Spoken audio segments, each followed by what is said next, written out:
it is my joy to introduce Pam Miller. She has been the shepherd this month, shepherding George and Lennie Garver, and we all also have the joy of having Jean Marie, their daughter, here with us. So let us remember and listen to the work that Pam has put together for us. Thank you, Pam. Lennie and George met in the choir of the Resurrection Church in Philadelphia, where they were both originally from. In the summer of 1978, they moved to Ho Ho Kus and joined St. Bartholomew's, where Ed Martin was minister at that time. Both Lennie and George joined the choir and enjoyed the beefsteak dinners and the band music that was provided. George and Lennie loved to dance, and George enjoyed showing off his talent for tap dancing. Lennie joined the Episcopal Women's Guild that was established in the 50s and 60s, and Thursday morning Bible study. She was a valuable altar member. Lennie also worked for the Ho Ho Kus Town Library and would even walk to work when she wasn't able to drive anymore. Evie Gabriel had said that Lennie was a great addition to the choir and someone who you wanted to be around. A very nice person who was a quiet person, a good sense of humor, and was not afraid to volunteer or get involved.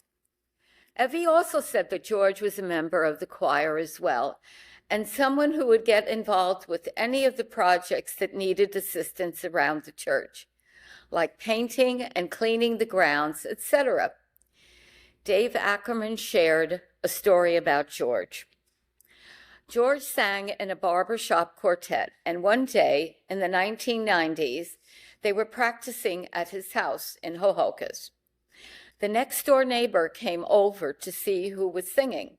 It turns out the neighbor was John Ferrillo, who at the time was the principal obist with the Metropolitan Opera Orchestra.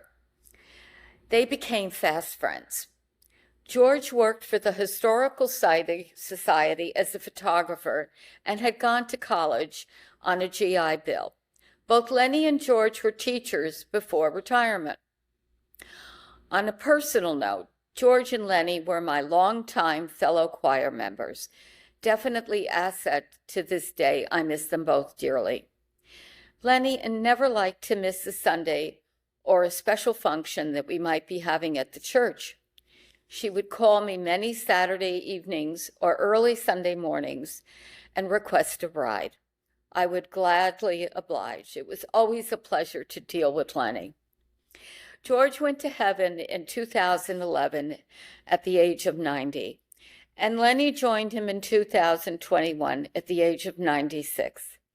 Both of these parishioners were well respected and are dearly missed by all the existing parishioners who knew them. We now have two more angels looking down on us. Thank you for the honor of presenting these wonderful people to you.